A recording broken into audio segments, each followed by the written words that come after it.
आज ही Doubtnut app download करें। Doubtnut पर होगा अब आपके सभी मैथ्स, केमिस्ट्री, फिजिक्स और बायोलॉजी डाउट्स का सफाया। बस अपने क्वेश्चन की फोटो खींचो, उसे क्रॉप करो और तुरंत वीडियो सोल्यूशन पाओ। Download now. यहाँ पर क्वेश्चन में हमारे पास हैं 4 स्टेटमेंट्स, जिन्हें पढ़कर हमें बताना है कि इनमें से कौन सी स्टेटमेंट्स करेक्ट हैं। तो हमें यहाँ पर DFC और GFC के बारे में स्टेटमेंट्स दी हुई हैं और इनमें से सही स्टेटमेंट्स को हमें सेलेक्ट करना है। अब हम जानते हैं कि इकोसिस्टम नेचर का एक ऐसा यूनिट है जिसमें कई तरह के ऑर्गेनिजम्स अलग अलग स्पीशीज़ के आपस में मिलकर रहते हैं और एक बायोलॉजिकल कम्युनिटी या बायोटिक कम्युनिटी को एस्टैब्लिश करते हैं। और इस बायोटिक कम्युनिटी में सारे ऑर्गेनिजम्स अलग अलग एंटिटी नहीं होते, एक दूसरे से डिस्टिंक्ट नहीं होते, बल्कि हम देखते हैं काफ़ी क्लोजली एक दूसरे के साथ ये एसोसिएटेड रहते हैं और कई नीड्स के लिए इंटरडिपेंडेंट भी होते हैं। तो इसी तरह का एक इंटरैक्शन लिविंग ऑर्गेनिजम्स के बीच में होता है फूड चेन, जो किसी भी इकोसिस्टम का एक बहुत ही इंपॉर्टेंट एलिमेंट है, क्योंकि फूड चेन के थ्रू ही एनर्जी का ट्रांसफ़र होता है। वरना एनर्जी हर ऑर्गेनिज्म अपने लिए खुद तो बना नहीं सकता। सिर्फ जो हमारे ग्रीन प्लांट्स हैं वो खुद फोटोसिंथेसिस करके शुगर्स सिंथेसाइज कर सकते हैं, बाकी सारे चाहे हर्बिवोर हो चाहे कार्निवोर हो डायरेक्टली या इनडायरेक्टली उन्हीं पे डिपेंड करते हैं। तो ये एनर्जी जो ग्रीन प्लांट्स बना रहे हैं ये कैसे आगे बढ़ती है? फूड चेन के थ्रू।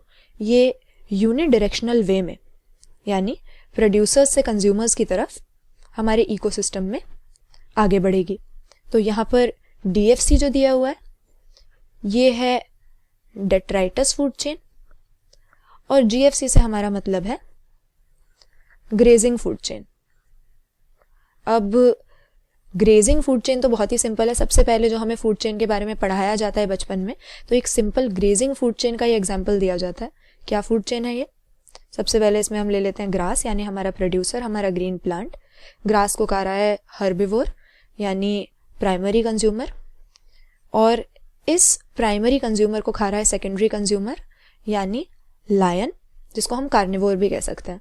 तो ये ग्रेजिंग फूड चेन हो गई। कैसे कि प्लांट्स को ग्रेज किया हर्बिवोर ने, हर्बिवोर को खा लिया इन टर्न कार्निवोर ने।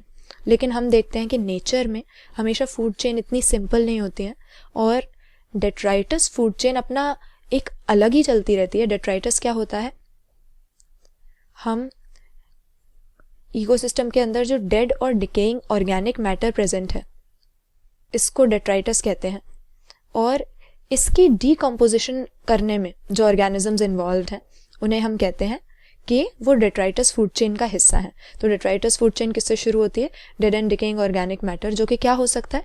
किसी भी एनिमल या प्लांट की डेड बॉडीज, जो गिरे हुए पत्ते हैं, ट्विग्स हैं, ये सारी चीज़ें डेट्राइटस को कॉन्स्टिट्यूट करती हैं। एनिमल्स का एक्सक्रीटा, और इसका ब्रेकडाउन नेचर में करने के बाद, इसको डाइजेस्ट करने के बाद, इसमें से जो न्यूट्रिएंट्स हैं उन्हें वापस से फूड चेन का हिस्सा बनाना डेट्राइटस फूड चेन का काम है।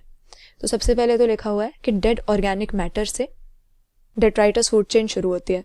सही बात है, हमने अभी डिस्कस किया कि dead organic matter, decaying organic matter detritus food chain का बेसिस बनता है, और इस ऑर्गेनिक मैटर का ब्रेक डाउन करके इसके अंदर जो न्यूट्रिएंट्स मौजूद हैं उन्हें वापस इकोसिस्टम की साइकिल में इस फूड चेन के थ्रू पहुंचाया जाता है। इसके बाद दूसरे स्टेटमेंट में लिखा हुआ है कि टेरेस्ट्रियल इकोसिस्टम में DFC एनर्जी का मेन कॉन्डुइट है, यानी एनर्जी फ्लो करती है ज़्यादातर DFC डेट्राइटस फूड चेन के थ्रू। तो ये स्टेटमेंट भी हमारा करेक्ट है।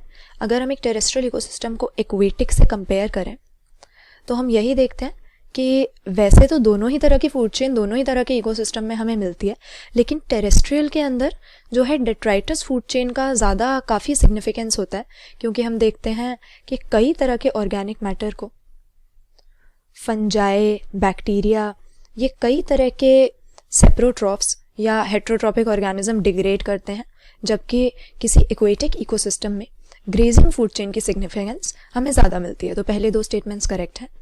आगे देखें तो लिखा हुआ है कि एक्वेटिक इकोसिस्टम में GFC जो टेरेस्ट्रियल इकोसिस्टम से ज़्यादा लंबी होती है। ये कहना सही नहीं होगा। किसी भी फूड चेन को अगर हम देख लें तो ज़्यादा लंबी तो ये जा ही नहीं सकती। क्यों? क्योंकि हर स्टेप पे फूड चेन के एनर्जी का काफ़ी लॉस होता है, काफ़ी एनर्जी डिसिपेट हो जाती है हीट के फॉर्म में या एनवायरनमेंट में ऐसे ही डिसिपेट हो जाती है, ऑर्गेनिजम्स इसको यूज़ कर लेते हैं। तो ऐसा नहीं है कि जो भी फोटोसिंथेसिस इस ग्रास ने किया था सारी की सारी एनर्जी गोट को मिल गई इस घास को खाने के बाद। करीब 10% एनर्जी तो अगले ट्रॉपिक लेवल पे जा पाती है, फूड चेन के अगले स्टेज पे जा पाती है, और 90% बीच में ही खर्च हो जाती है। तो कोई भी फूड चेन 3-4 ऑर्गेनिज्म से ज़्यादा लंबी नहीं चल सकती, क्योंकि आगे जाते जाते ऐसे 10-10% करके एनर्जी ही नेग्लिजिबल बचेगी। इसीलिए चाहे टेरेस्ट्रियल हो चाहे एक्वेटिक हो, हमारी ग्रेजिंग फूड चेन ज़्यादा लंबी हमें कहीं भी नहीं मिलेगी। इसके बाद में लिखा हुआ है लास्ट में कि डेट्राइटस फूड चेन और grazing food chain completely separate हैं। तो ऐसा तो नेचर में कहीं होता ही नहीं है। किसी भी इकोसिस्टम में हम देखें, ये फूड चेन जो हमने वर्ड बना रखा है ये हमारे समझने के लिए बना रखा है, लेकिन असल में नेचर में फूड वेब होता है। ऐसे इतना सिंपल नहीं होता कि एक लेवल को एक ही ऑर्गेनिज्म ऑक्यूपाई कर रहा है और एक ऑर्गेनिज्म एक ही लेवल पे है, ऐसा नहीं होता। कई ऑर्गेनिज्म क्या है कि कई तरह की डाइट खाते हैं। जैसे एक चिड़िया है, तो अगर वो कोई दाना खा रही है, कोई ग्रेन खा रही है, तब तो उसको हम हर्बिवोर मानेंगे, दूसरे ट्रॉपिक लेवल पे रख देंगे। अगर वही किसी कीड़े को खा रही है तो वही कार्निवोर हो जाएगी, तीसरे ट्रॉपिक लेवल पे भी वही ऑर्गेनिज्म आ जाएगा। तो एक ही organism multiple trophic level occupy कर सकता है, और उसी तरह से एक ही ट्रॉपिक लेवल पे मल्टीपल ऑर्गेनिज्म भी होते हैं। यहाँ पर जैसा हमने कह दिया कि गोट हर्बिवोर है, ऐसा तो नहीं है कि किसी इकोसिस्टम में गोट के अलावा कोई हर्बिवोर ही नहीं होता। बकरी के अलावा गाय भी हो सकती है, भैंस भी हो सकती है, घोड़ा भी हो सकता है। तो एक ही ट्रॉपिक लेवल पे कई सारे हो सकते हैं, और एक ही ऑर्गेनिज्म कई ट्रॉपिक लेवल पे हो सकता है। तो ये फूड वेब होता है। इस तरह से फूड चेन नहीं होती, ना ही एक दूसरे से अलग होती हैं, क्योंकि डेट्राइटस फूड चेन कैसे बन रही है, डेड बॉडीज से बन रही है एनिमल्स की। और ग्रेजिंग फूड चेन का कोई भी मेंबर जब मरेगा, जैसे ये घास जब सूख जाएगी, तो इसका ब्रेकडाउन कैसे होगा, फंजाई और बैक्टीरिया ही करेंगे। ये एनिमल्स जो हैं, जब इनकी डेथ होगी, इनकी डेड बॉडी को कौन डिग्रेड करेगा, ये डेट्राइटस फूड चेन का हिस्सा बन जाएंगे। तो ग्रेजिंग फूड चेन किसी भी लेवल पे डेट्राइटस फूड चेन को शुरू कर सकती है, क्योंकि डेड ऑर्गेनिक मैटर मिलते ही डेट्रिवोर्स चालू हो जाएंगे उसको डिग्रेड करना। और उसी तरह से इन ऑर्गेनिजम्स का जो भी एक्सक्रीटा है, वेस्ट मटेरियल है, वो सारी चीज़ें भी डेट्राइटस फूड चेन का हिस्सा बन जाती हैं। तो ये एक दूसरे से बिल्कुल अलग डिस्टिंक्ट तो है ही नहीं, क्योंकि नेचर में फूड चेन नहीं, फूड वेब होता है, और आपस में कई जगह से एक दूसरे से इंटरकनेक्टेड रहते हैं। तो हमारे पहले 2 स्टेटमेंट्स करेक्ट थे, और करेक्ट आंसर यहाँ पर हमें यही बताना था कौन से सही हैं।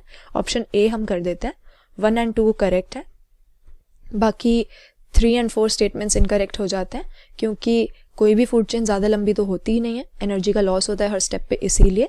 और ना ही कोई 2 फूड चेन एक दूसरे से बिल्कुल अलग, बिल्कुल डिस्टिंक्ट होती हैं। किसी ना किसी स्टेप पे इकोसिस्टम के सारे ऑर्गेनिज्म एक दूसरे के साथ या तो एक दूसरे पे डिपेंडेंट हैं या इंटरकनेक्टेड है। क्लास 6 से 12 से लेके नीट, IIT, JEE मेंस और एडवांस के लेवल तक 10 मिलियन से ज़्यादा स्टूडेंट्स का भरोसा। आज ही डाउनलोड करें डाउटनेट ऐप या व्हाट्सएप कीजिए अपने डाउट्स 8400 400 400 पर।